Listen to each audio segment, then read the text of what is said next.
Good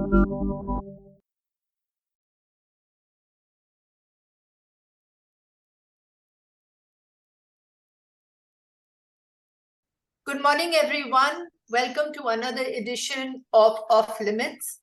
Our guest today is Dr. Ramzy Baroud, who is the former editor of Al Jazeera and the Middle East Eye. He is a Palestinian American settled in Seattle. He is the author of 5 books, and the titles themselves show that his heart is still with the Palestinians.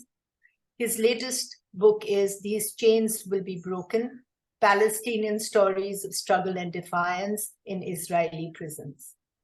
And we are very, very happy to have you with us, Dr. Baroud, but I only wish it could have been a happier times and slightly, more genteel times, and not the kind of absolute brutality that we are seeing today in Gaza.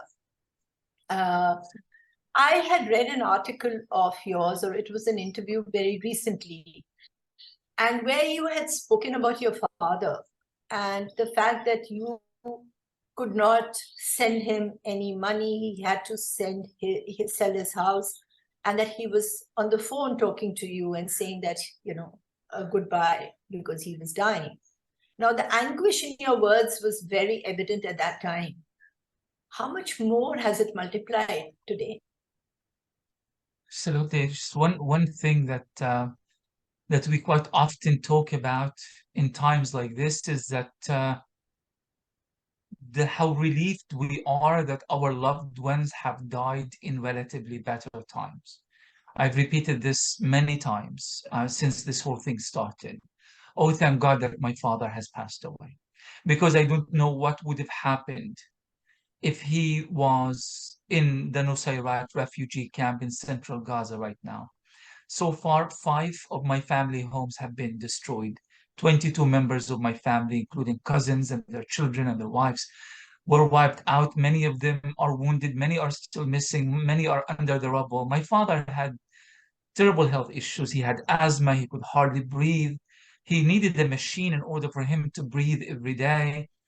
And I don't know what could I possibly have done if he was still alive under these circumstances. And this is where, as tragic as it is when you have a loved one die under different circumstances, we Palestinians are now always thinking about suffering from a relative point of view. That, well, at least, and I told this to my kids the other day. I said, at least he had a grave, and the grave has a mark on it and a headstone, and we know where he is, and we can visit him. The rest are buried in mass graves without names, without identities, and without anyone ever visiting them. Absolutely. So that's what it is for us at this moment. Yes. And 22 members of your family have died in these few, a month now, really. And you heard the news. I mean, are you connected with people there? And you were constantly getting this news, right? Right. So we have, at one point, the first time 6 members of my family were killed in the Nusayrat refugee camp, I actually saw that on the news. So I contacted other members of the family and in different part of Gaza, and they confirmed that this has happened. And honestly, I thought that was the worst, because they included two mothers and their children, and I thought it cannot possibly get any worse than that. Crazy. But it did.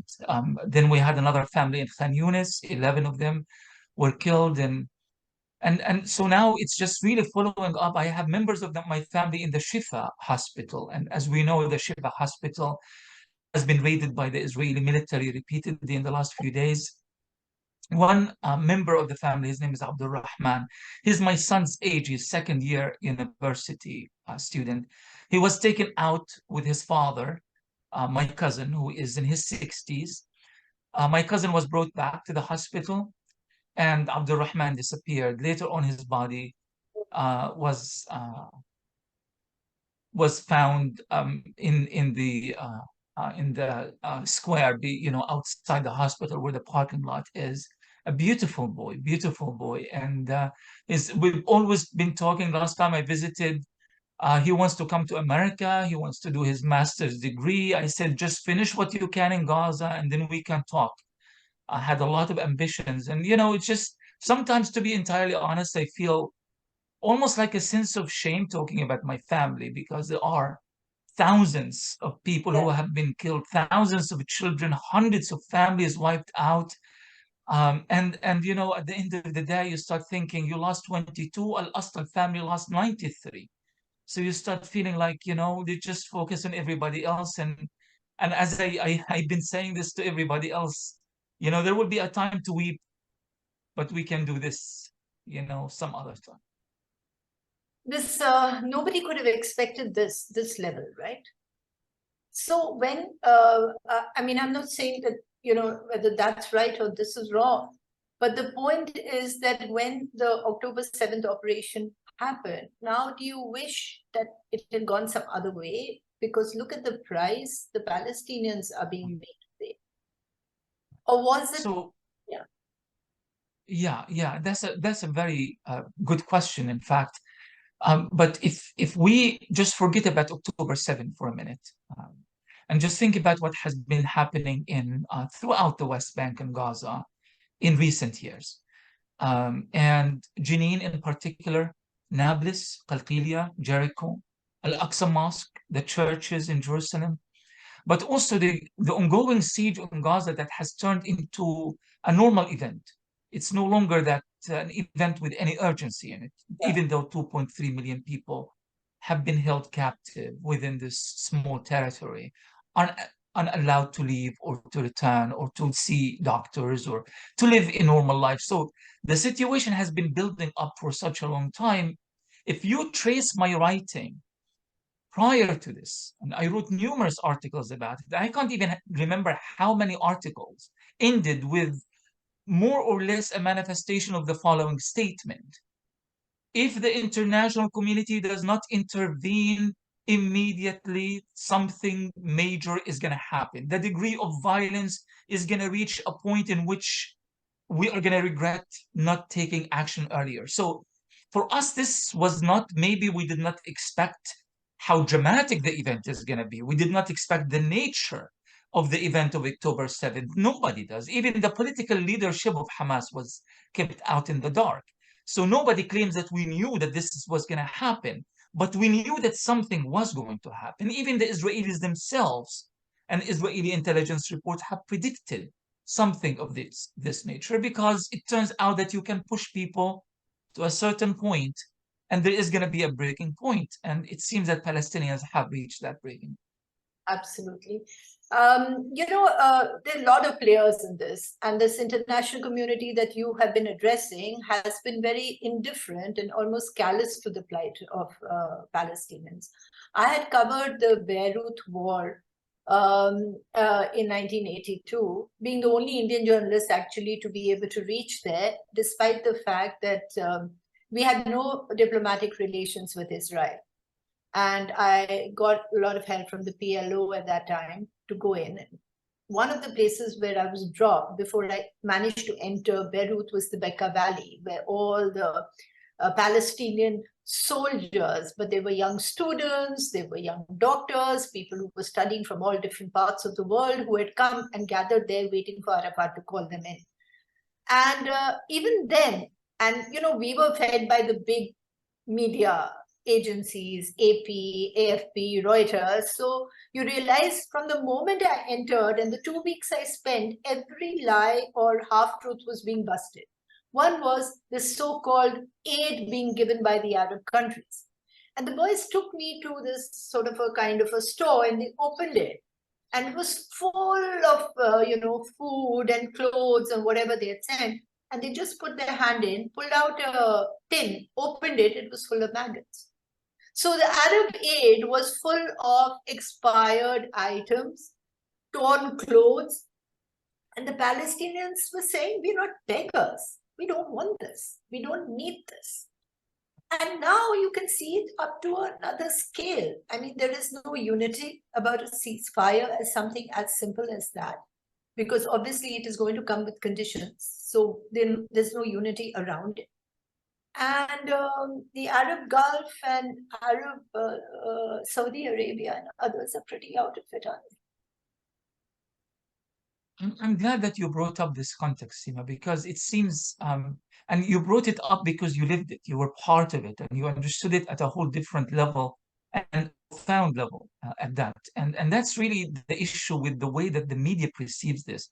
Forget about the issue of bias in Western media. This is for granted now. But it's the issue of the lack of context, as if everything started on October 7th. Yeah. That everything that has started that happened prior to October 7th is of no relevance to the story, as if daring to even contextualize any of this within a story that goes prior to this story, as if you are apologizing for terrorism or for Hamas and militancy. And the other interesting thing is that 1992, rather, yeah, 1982, the Hamas did not even exist. I mean, Hamas did not exist until 1987. The parties that fought with the PLO back then, they were secular and socialist groups. So this is not even an ideological issue. It's not about Islamic fundamentalism. It's not about the war on terror. These are the kind of context that mainstream media would venture to talk about. And of course, it is not about aid, because if it's about aid, why did we fight back in creating a situation in which urgent aid would be needed? This is about freedom.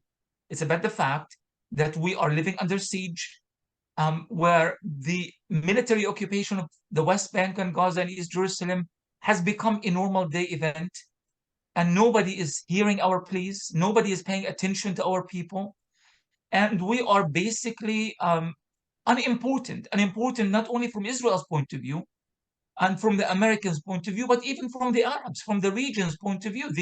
They are moving past us. This whole normalization thing with Israel, this Abraham Accords, who was it? Was it Jared Kushner who said Palestinians can either put up or shut up? So we are no longer relevant to even be part of a dignified political discussion, the outcome of which is going to affect us directly, deprive us of any possibility of ever achieving any sort of freedom of any kind, let alone justice and political and all the stuff that are enshrined in international law, supposedly guaranteed in international law. So we fought in Lebanon, we fight in Gaza, we fought in Jenin, we fought everywhere because that's what it's all about. This is not about Hamas, it's not about Fatah, it's not about ideology, it's not about religion. It's about a group of people who want to have a minimal basic human rights that would allow us to continue with dignity and freedom and justice in our own land. And it just seems to me that all of these conversations, what to do with Gaza, what to do with the West Bank, what do we do? Push the Palestinians to the south, get them to Sinai, bring them back, as if we are completely irrelevant human beings of no agency whatsoever. How about this as a solution? How about what do we do with apartheid? What do we do with military occupation? Why can't the answer be two nations living side by side according to equality and human rights and the right to vote and have to have political aspiration? Why did that not dawn on the minds of the likes of Biden and Macron and all the rest? It's not an option. Nobody is talking about it.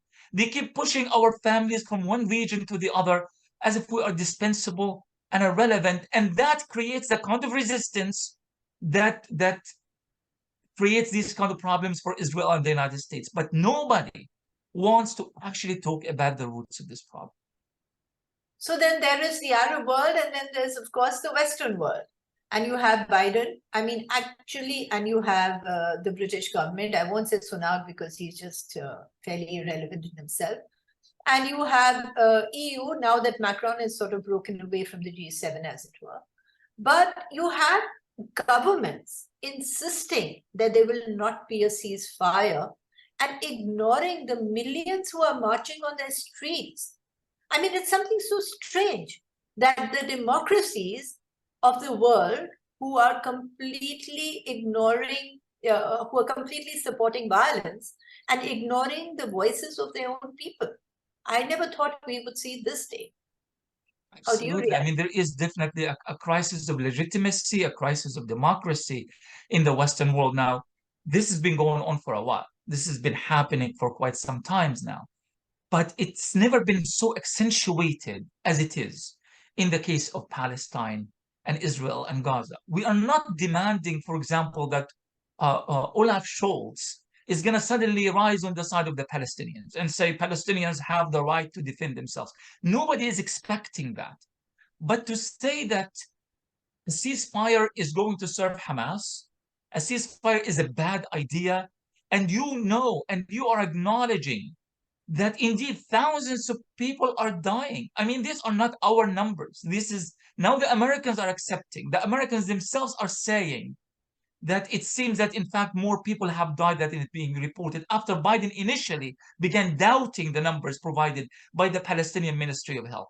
Now Macron himself, Trudeau, Biden, and others are saying that these numbers are accurate. Perhaps a ceasefire just to save few lives, and then you can carry on with your anti-Palestinian, anti-Hamas propaganda, no problem. But they don't even have enough decency just to call for a ceasefire that could allow Palestinians to at least bury their dead. I mean, this is incredible, and no wonder why the Western world is in upheaval right now, is in absolute upheaval over what's happening, even though many of the people who are engaged in this upheaval are not politicized or radicalized. They just find it very strange that the very governments that were up in arms going, to prevent the or to push the Russians out of Ukraine or, to defend international law are the very people who are standing as an obstacle in the face of international law. I think there will be many repercussions for this, Seema, in the future. I don't think they have even seen the end of this, but there will be some serious repercussions regarding democracy and legitimacy in the West over this. I'm sure. It's so, because it's so strange, it is, I think everything that we've been seeing happening to the people of Palestine, the Palestinians, the way they've been, you've spoken about it now, has all come to a head, where you have seen the worst kind of violence against the Palestinians at one level, but on the other, ironically, the most support that you have ever seen across the world in Western capitals all over, right? So this is the This is really the you're worst, and talking I have been about. reporting on this for. I began as a journalist, young journalist, working in Gaza when I was 17 years old. And Okay. I covered the first Intifada, and I covered the second Intifada, and I covered the Jenin massacre in the West Bank, and I covered so much more. I have never experienced anything of this nature. The complete alliance that is happening between Western media in an age of social media where we know things that we did not know before. Once upon a time, the only version of event that was made available to the media was that of the Israeli military. That was taken as Holy Scripture. But now we live in an age where there are thousands of bloggers and writers and journalists and photos and videos. You can't doubt this. And the international community is all speaking in unison. The likes of Guterres, of the Secretary General of the UN, is saying what UNICEF has said, what others have said. Gaza is now a big graveyard for children. I didn't even think that Guterres had this in him. I mean, the man is known of being a moderate. He doesn't use radical language in any way. When the likes of Guterres says Gaza is a graveyard for children, you know that you have reached a point that is unprecedented in the history of the United Nations. When you have over 100, I think 107 UN workers killed in Gaza, UNRWA said today that this is unprecedented in any conflict in which the United Nations was involved. So the word unprecedented here can cover anything. Unprecedented number of teachers, nurses, doctors, UN workers, civil defense workers. And yet, Biden again and again, yes, Hamas is under the Shifa hospital. Yes, this ceasefire should not carry on because Hamas will use it to its advantage. It's unbelievable. Absolutely, the degree of inhumanity is unbelievable. That's the word, inhumanity. It's as if we've lost it, you know. That's what we've all, everybody with a conscience is discussing, that how can the world be witness to such atrocities and such brutality and yet take a position against ceasefire? Like you said, go and do whatever you have to do afterwards, but at least stop the killing.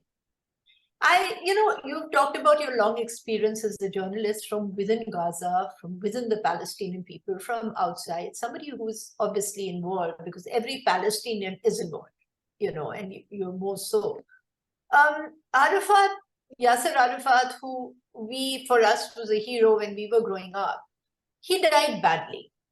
And to some extent, he was shunned by the Palestinians who he loved. He became a victim of conspiracies and divisions. When you look back, and I'm not saying go back as much as to Arafat, but around these last contemporary years, were there moments where you could have done different as Palestinians as well? Were there solutions that you could have accepted? Were there dialogue that you could have entered into? I wish that the ruling classes of the PLO at one point represented a version of a unified Palestinian political position from which emanated a somewhat unified political discourse that registered with people from India to South Africa to Argentina, all over the world. There was a Palestinian position that was communicated in a clear, unified fashion, and we were part of the greater global South project of liberation. And I think Oslo has relocated that Palestinian discourse. We moved from the south to the north, and we thought, I didn't personally think it was a good idea, but as Palestinian intelligentsia in Ramallah and elsewhere, they really did think that if they played the rules or the game by the rules that have been created to them in Madrid, then Oslo, Washington, Virginia, and elsewhere, that they will be able to slowly start kind of redeeming some of their rights. Maybe not all of them all at once, but slowly. And even if you forgive that generation for making that major miscalculation, things continued to get worse for Palestinians. We lost more land, more settlements were being built, more settlers were moved. There was a point, it was a clear-cut situation of, we made a big mistake. Let's go back to the drawing board, reunify our people around the same, what we used to call the الثوابت الفلسطينية, which means the Palestinian national constants that we all agreed on, despite of our religion, ethnicity, background, geography, class, and ideology. We all agreed on these. We failed to do so. So one branch of us carried on pursuing a gamble that ended badly, and another group naturally felt marginalized and radicalized by all of this. And it's not entirely shocking that this happened.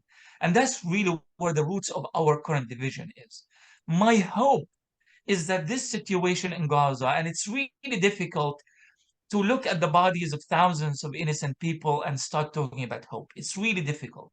But if one is to see any sort of a silver lining coming out of this, is that maybe we Palestinians can find and locate that common ground once more. We can bury our dead and think together. How do we escape this trap of division, but also the trap of what happened since Oslo and the division of Palestinian society between geographies, classes, and ideologies?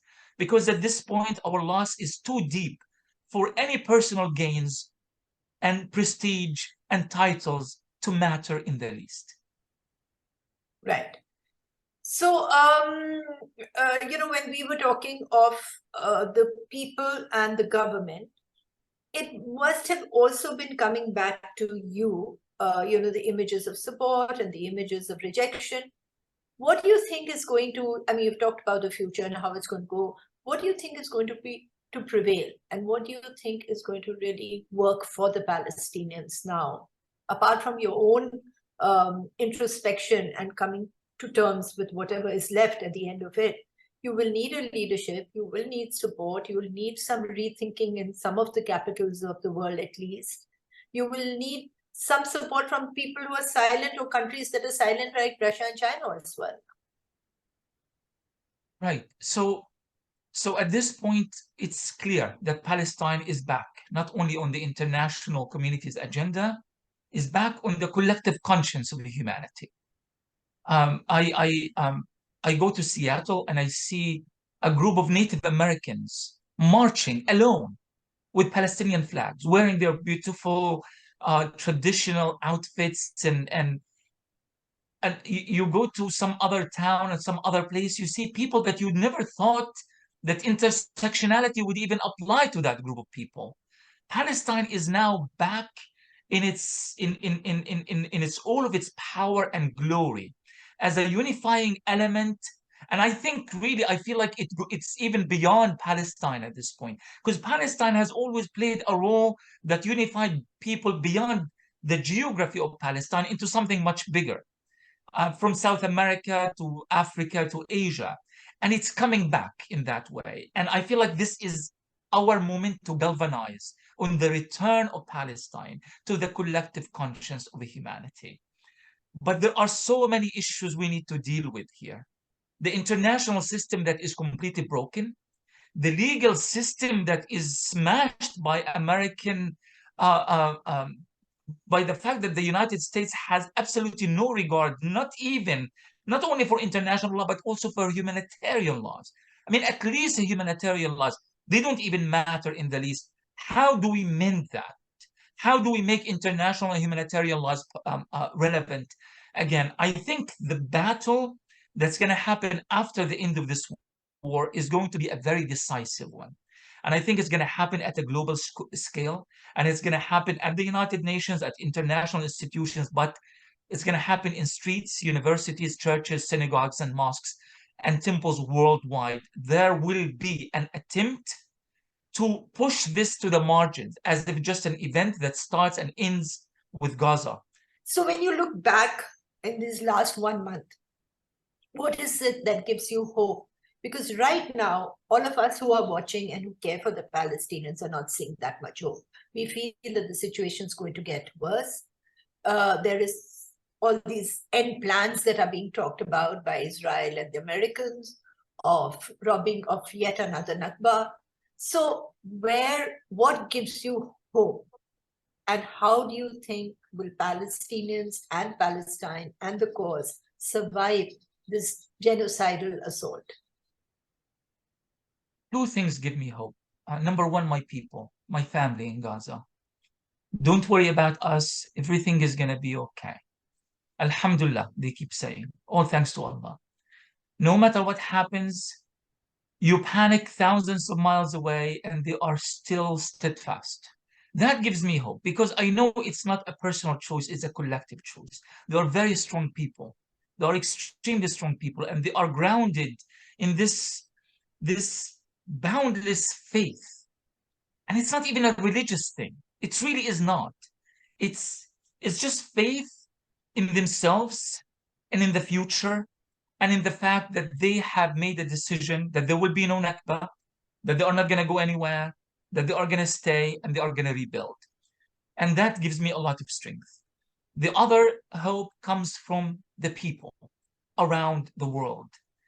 This idea that people are sick and tired of Palestine and there's global fatigue and people are worried about the next COVID or the next COVID strand or the Ukraine, and they moved on, and the Arabs have moved on, and the Muslims have moved on. No, everybody is back.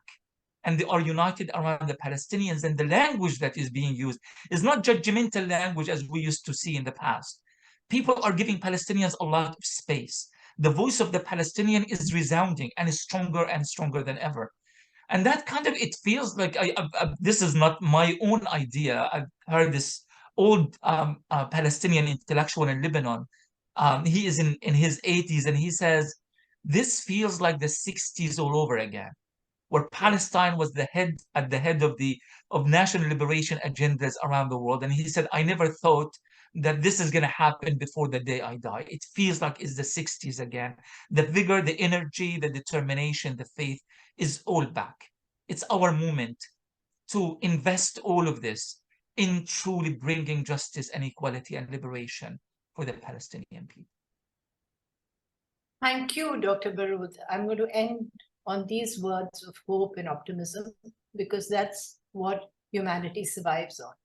Thank you very much for giving us this time, and we are going to be back with you soon, I think, and keep calling on you for more information and views. Thank you.